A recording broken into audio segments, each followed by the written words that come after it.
الذين اصطفى أما بعد فأعوذ بالله من الشيطان الرجيم بسم الله الرحمن الرحيم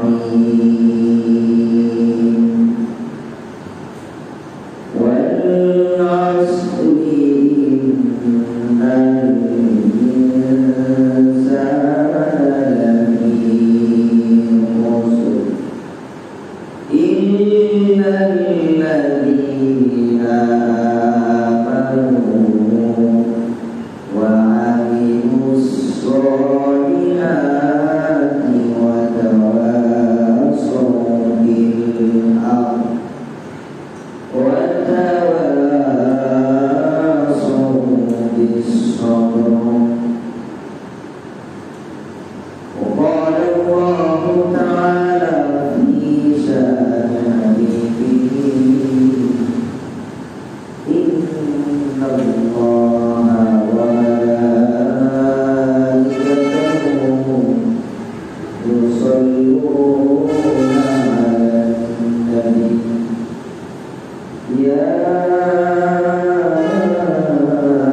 أيها الذين آمنوا صلوا عليه وسلموا تسليما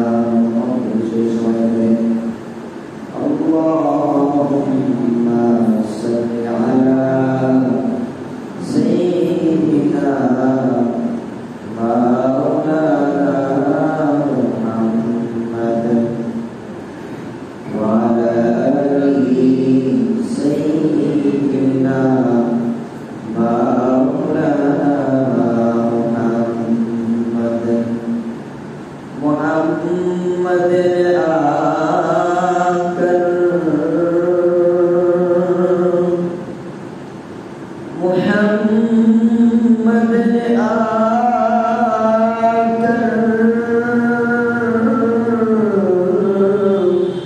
कुफ्र को मिटाया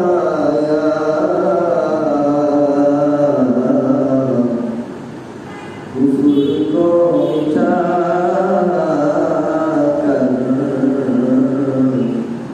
इस्लाम को दिलाया ला इलाहा इल्लल्लाह ला इलाहा इल्लल्लाह ला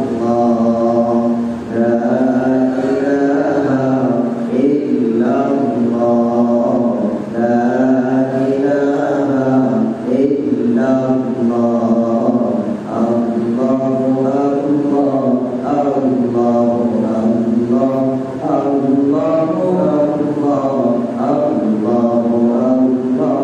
अकबर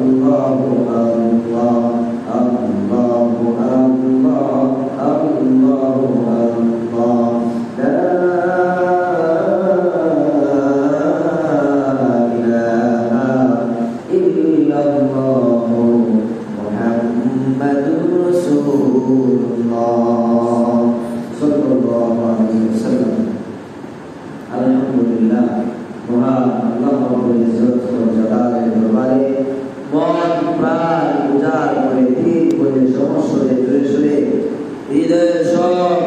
ভালোবাসা বিলীন করে দিয়ে চিল্লায় শুকরিয়া আদায় করে বলি আলহামদুলিল্লাহ।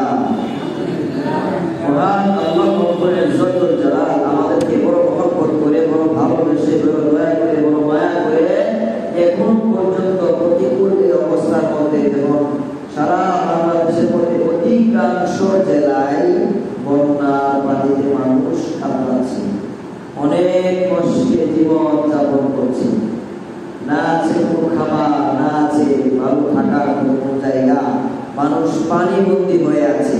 আল্লাহ রাব্বুল আলামিন যেন আমাদের সব মুসলমান ভাইদেরকে এবং যারা যে যে দলেরই আছে হোক না কেন আল্লাহ তাআলা সবাইকে হেফাজত রাখেন। সবাই বলি আমিন।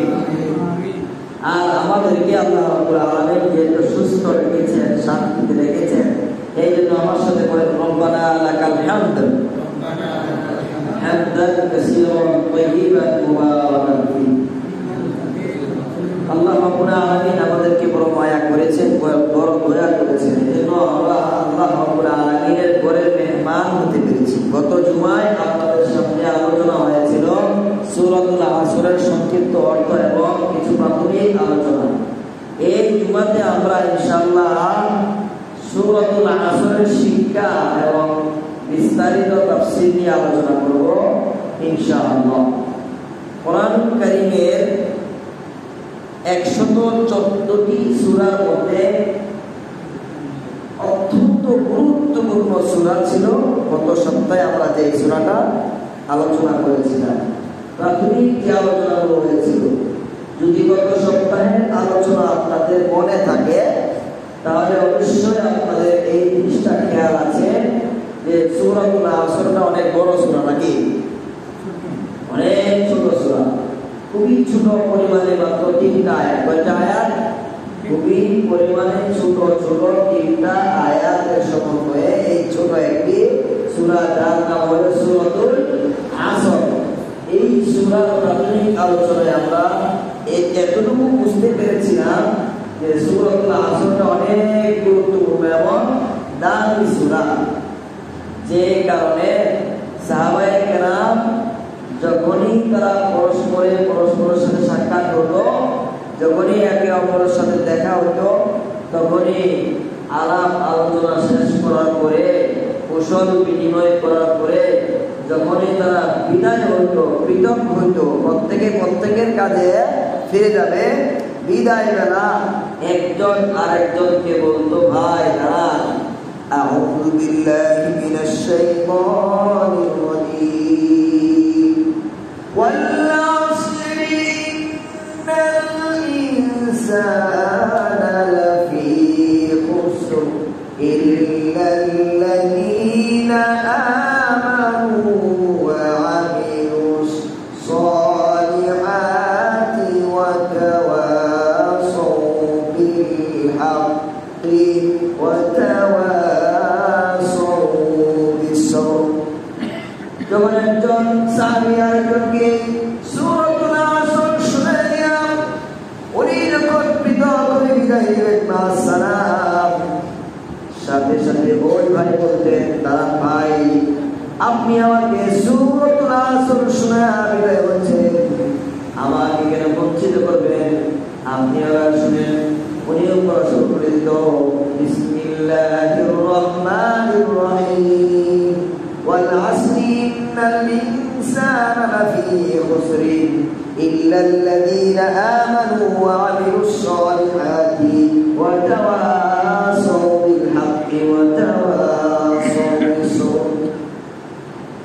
তার মানে আল্লাহ রাব্বুল আলামিন কোরআনুল কারীমে 114টি সূরা নাযিল করেছেন। এই সূরাসমূহের মধ্যে ছোট একটি সূরা, সাহাবায়ে কেরাম একে অপরের সাথে যখন পরস্পরের সাক্ষাৎ হইত, বিদায় বেলা এই সূরাতুল আসরটা শোনায় একে অপরকে মেসেজ দিত যে আল্লাহ তাআলা গোটা পৃথিবীর মানব জাতির জন্য কোন দিকে চললে, কোন পথে চললে, কোন কাজ করলে আল্লাহ তাআলার জান্নাত অর্জন করা যাবে, আর কোন পথে চললে, কি কাজ করলে, কিভাবে চললে বান্দা তার জীবনের সর্বনাশ করবে, জাহান্নাম অর্জন করবে। মানুষের জীবনের সকল দিক আল্লাহ তাআলা পরিষ্কারভাবে ঘোষণা দিয়েছেন সূরাতুল আসরের মধ্যে। আল্লাহ তাআলা এই বিস্তারিত বিবরণ সূরাতুল আসরকে এই জন্য নাযিল করেছেন, মানুষ যদি এই সূরাতুল আসর নিয়ে গভীরভাবে চিন্তা ফিকির করে, তাহলে মানুষের নাজাতের জন্য শুধুমাত্র এই সূরাতুল আসর যথেষ্ট হয়ে যায়। বলেন সুবহানাল্লাহ। এই কোরআনুল কারীম যে যত বেশি গবেষণা করবে, কোরআন নিয়ে যত মহব্বত করবে, কোরআনের যত কাছে থাকবে, কোরআনকে যত পড়বে, কোরআনকে যত ভালোবাসবে, কোরআনের প্রতি তার গভীর শ্রদ্ধা ভক্তি আরো বেড়ে যাবে। এই জন্যই তো মানুষের মুক্তির সনদ হিসেবে মহান আল্লাহ তাআলা কোরআনুল কারীমকে নাযিল করে দিয়েছেন আর ঘোষণা করেছেন। তাদের কি হলো? তারা কেন না তারা কেন কোরআন নিয়ে গবেষণা করে না? আফালা ইয়াতাদাব্বারুনাল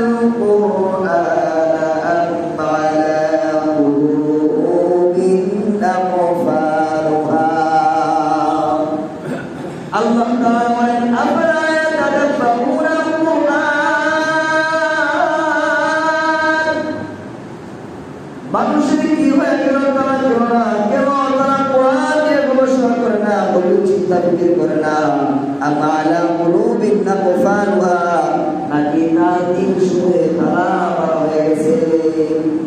এই জন্য আমার ভাইরা সাহাবায়ে কেরাম তো কোরআন বুঝতেন, কোরআন বলে নিজের জীবনকে চালানোর ফিকির করতেন, চেষ্টা করতেন, কোরআনকে মহব্বত করতেন। এই জন্য তারা কোরআনের এই সূরাতুল আসরের বর্ণনা কি এই গভীরতা তাদের জানা ছিল। এই জন্য এই সূরা নিয়ে একে অপরকে শোনায় দিয়ে মেসেজ দিত যে আমার জীবনের, আপনার জীবনের সফলতার দিকগুলো আমার আপনার মেনে চলা উচিত, আর আমার আপনার জীবনের ব্যর্থতার মেসেজগুলো আমাদেরকে এড়িয়ে চলা উচিত। আল্লাহ তাআলা মানুষের জীবনের সকল কল্যাণময় দিক এবং অকল্যাণময় দিকগুলো বিবরণ দেওয়ার আগে আল্লাহ তাআলা বলেন ওয়াল আসরি ইন্নাল ইনসানা লাফি খুসর। আল্লাহ তাআলা বলেন সময় কসম, এই সময়ের কসম আল্লাহ তাআলা কি বলে দিয়েছে বললাম, এই সময়ের সাথে মানুষের জীবনের মতো প্রথমে জড়িত, সময়ের সাথে মানুষের জীবনের উত্থান পতন করে, সময়ের সাথে মানুষের জীবনের এমন এমন সম্পর্ক জড়িত, মানুষ কি কখন করবে সবকিছু প্ল্যানের সাথে রাখে। এই তো আমাদের সামনে গত 10 থেকে 15 দিন 10 দিন আগে রোয়াকারী কুমিল্লা চাঁদপুরের ভাইয়েরা কিন্তু তারা এই চিন্তা কখনোই করে না পানিবন্দী হয়ে তাদের জীবন কাটাইতে হবে। সময় অনেক নিষ্ঠুর, সময় কিন্তু কেউ কাজে না লাগায়, সময় এমন প্রতিশোধ নিয়ে নিবে, সময় এর সাথে মানুষের জীবনের সকল কিছু জড়িত রয়েছে। এই জন্য আমার ভাইরা মানুষের সাথে, মানুষের জীবনের সময়ের সাথে একটা গভীর সম্পর্ক।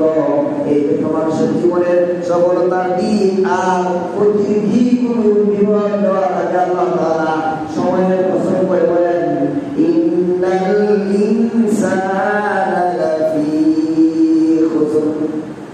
তাম পৃথিবীর মধ্যে যত মানুষ রয়েছে সব মানুষ জীবন রয়েছে ওরে কারা কারা ইল্লাল্লাযীনা আমানু ওয়া আমিলুস সালিহাত।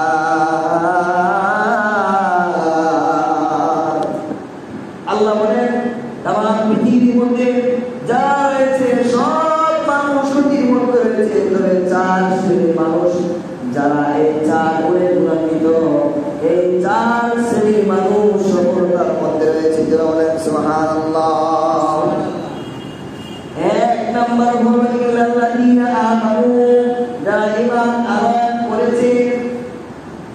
ঈমানের মানে কি? ঈমান হলো আল্লাহ তাআলাকে এক করে বিশ্বাস করা, আল্লাহ তাআলার একত্ববাদকে জীবনের সকল ক্ষেত্রে গ্রহণ করে নেওয়া, আল্লাহ তাআলার সামনে দাঁড়াইতে হবে, সব কিছু হিসাব দিতে হবে, এই জ্ঞান ধারণা নিয়ে পোষণ করা। যারা বলেন আল্লাহু আকবার।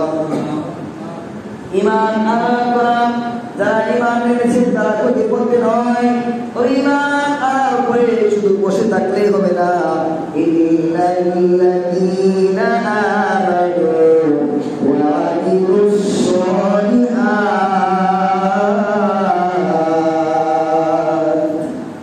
1 নম্বরে হলো যারা কোটি থেকে বেঁচে গেল তারা, যারা ঈমান আনয়ন করেছে।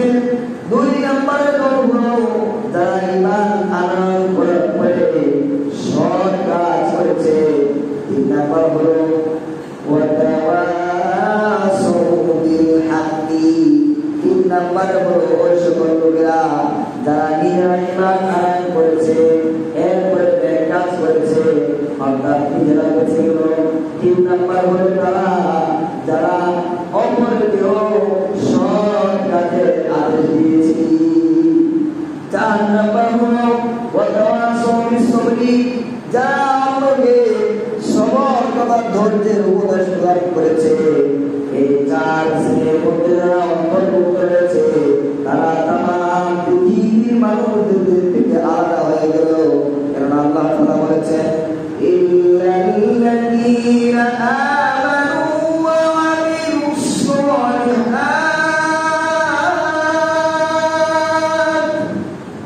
ওয়া তাওয়াসাউ বিল হাক্কি ওয়া তাওয়াসাউ বিস সাবর। এই সূরার মধ্যে আল্লাহ তাআলা যে 4টি কাজের চারটি কাজ যখন মানুষ করবে আল্লাহ তাআলা বলেন এই বান্দাগুলো আমি আল্লাহ তাআলা পক্ষ থেকে বরকত জান্নাতুল ফিরদাউস তাদেরকে দেওয়া হবে। বলেন সুবহানাল্লাহ। ইল্লাল্লাযীনা আমানু ওয়া আমিলুস সালিহাত ইন্নাল ইনসানা লাফী খুসর।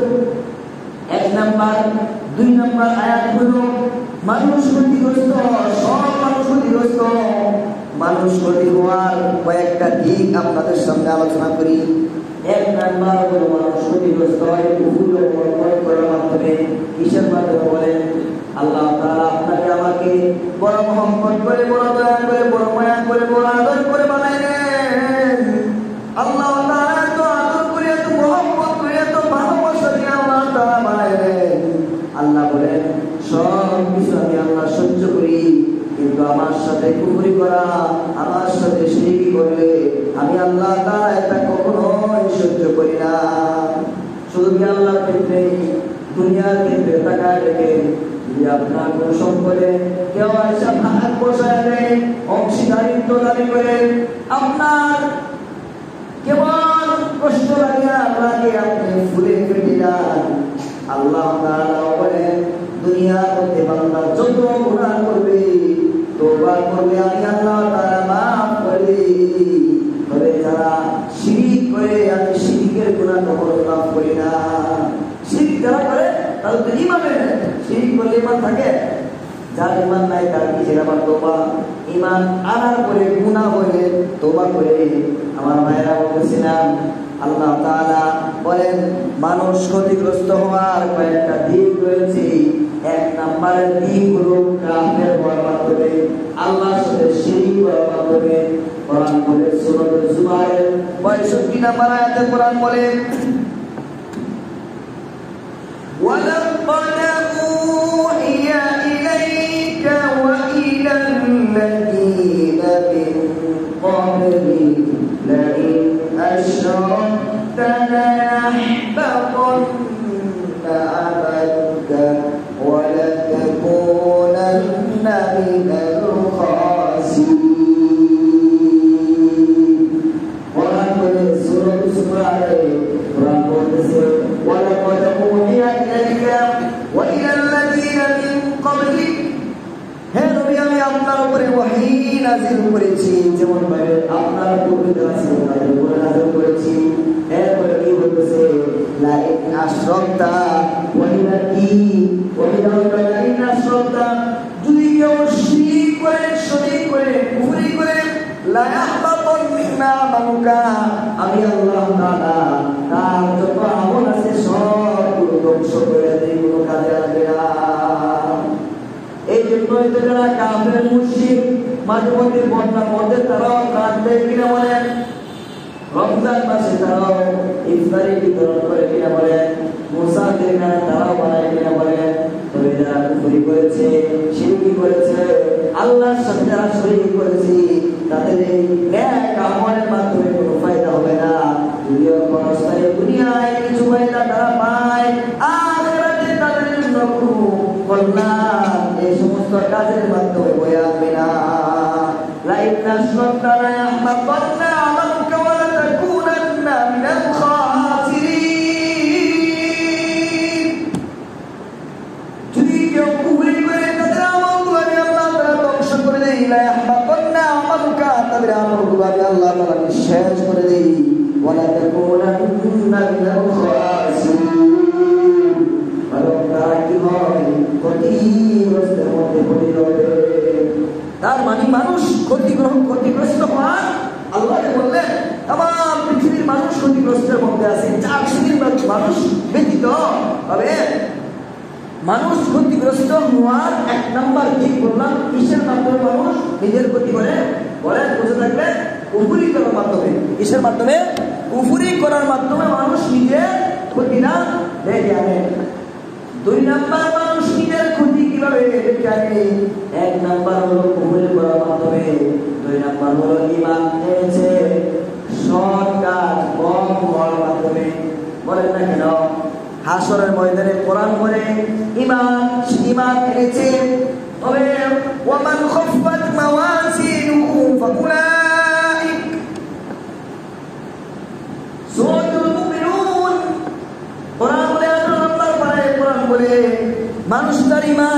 আছে, এরপরেও সে ক্ষতিগ্রস্ত কিভাবে হইল? নেকির পাল্লা হালকা হওয়ার মাধ্যমে আসলে ময়দানে যার নেকির পাল্লা হালকা হয়ে যাবে, সে জাহান্নামে যাবে। আল্লাহ কোরআন বলে, ওয়ামান খাফফাত মাওয়াজিনুহু ফাউলাইকা আল্লাযীনা খাসিরু আনফুসাহুম ফি জাহান্নামা খালিদুন।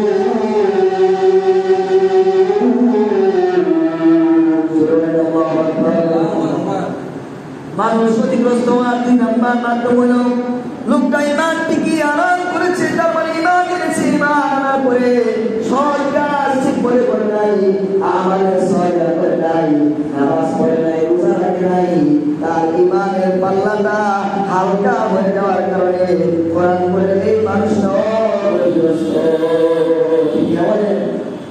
এক নম্বর হলো কুফরের মাধ্যমে নিজের ক্ষতি করলো, 2 নম্বর হলো ইমান আনয়ন করার পরে সৎ কাজ কম হওয়ার কারণে সে কি হয়ে গেল?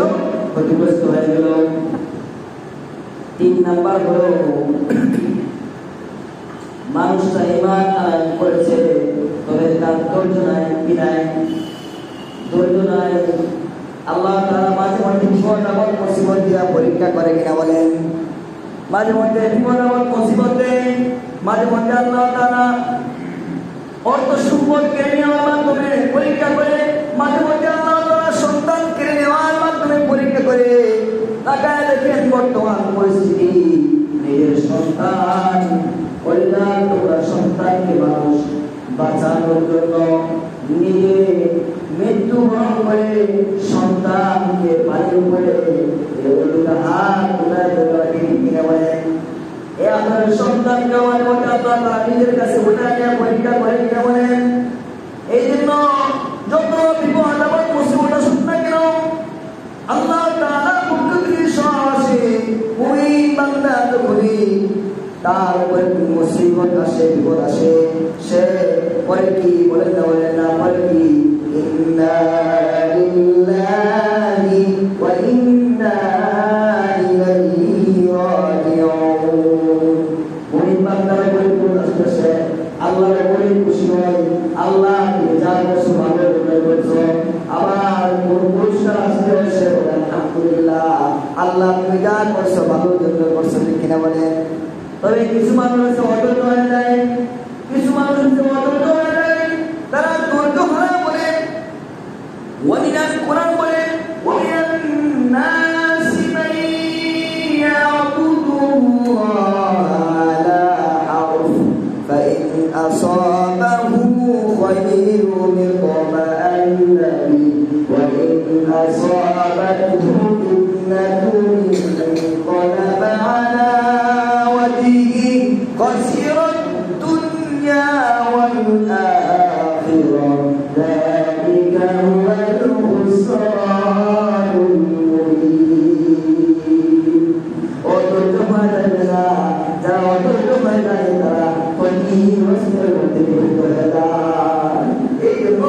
যখন এই মুসিবত আসবে আমরা ধৈর্য ধারণ করবো কার উপরে? আল্লাহ তাআলার উপরে। 4 নম্বর মানুষ ক্ষতিগ্রস্তের মধ্যে পতিত হয়। ইসলামের ধর্ম যারা গ্রহণ করেছে তারা ক্ষতির মধ্যে রয়েছে। এই কথাটি আমার কথা কোরআন বলে, কোরআন বলে ওয়াইয়াকুতারি ওয়াইয়াল ইসলামি দীনান ফালান ইউকবালা ওয়া হুয়া ফিল আখিরাতি মিনাল খাসিরিন। বলে ওমাই ইয়াবতাদি গায়রুল ইসলামি দীনান, যারা ইসলাম ব্যতীত অন্য কোনো ধর্মকে নিজেদের ধর্ম বানাইলো ফালান ইউকবালা, তাদের কোনো কিছু গ্রহণ করা হবে ফালান ইউকবালা ওয়া হুয়া ফিল আখিরাতি মিনাল খাসিরিন। ইসলাম ব্যতীত অন্য কোনো ধর্ম যারা গ্রহণ করছে তাদের কোনো কিছু গ্রহণ করা হবে না। আর আল্লাহ তো অন্য আয়াতে আরো পরিষ্কার করে বলেছেন, ইন্নাদ-দীনা ইনদাল্লাহিল ইসলাম।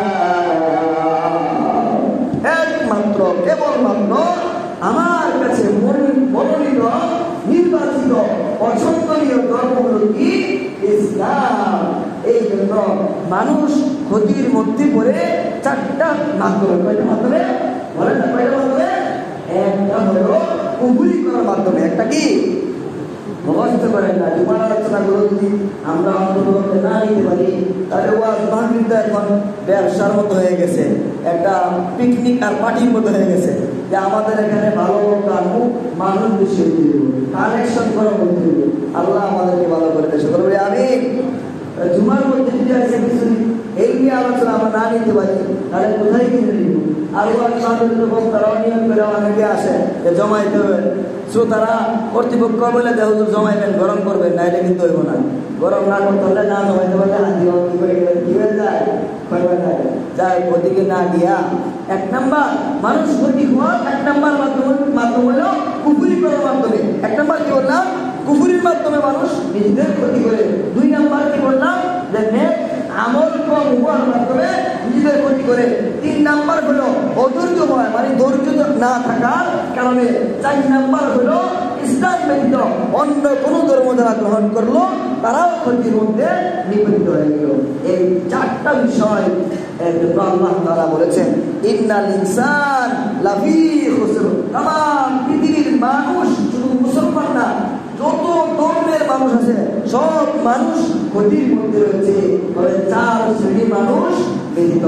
এক নাম্বার যারা ঈমান আনছে, দুই নাম্বার যারা সৎ কাজ করছে, তিন নাম্বার যারা হকের পথে অন্যকে আহ্বান করেছে, সত্যের মধ্যে আহ্বান করেছে, চার নাম্বার যারা অপরকে ধৈর্য ধারণের উপদেশ দিয়েছে। এই জন্য আল্লাহ রাব্বুল আলামিন আমাদেরকে চার গুণে গুণান্বিত হওয়ার তৌফিক দান করুন, বলে আমিন। আর মানুষ ক্ষতিগ্রস্ত হওয়ার যে চারটা দিক বললাম, কুফরি করা, ঈমান আনার পরে নেক কাজ কম করা, ধর্ম ইসলাম ব্যতীত অন্য কোনো ধর্মকে ধর্ম হিসেবে মেনে নেওয়া, চার নাম্বার হলো অধৈর্য হওয়া। এই চারটি গুণ বর্জন করে আমাদেরকে জীবনকে কোরআন সুন্নাহ অনুযায়ী বানানোর তৌফিক দান করুন, সকলে বলে আমিন। আসসালামু আলাইকুম ওয়া রাহমাতুল্লাহি ওয়া বারাকাতুহু। যারা সুন্দর করতে পারেন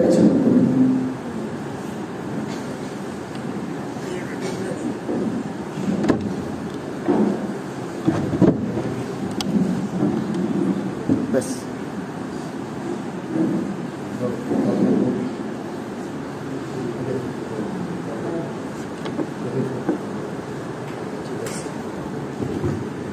ওইটা কমাই দিবা, ওইটা 10 মিনিট আগাম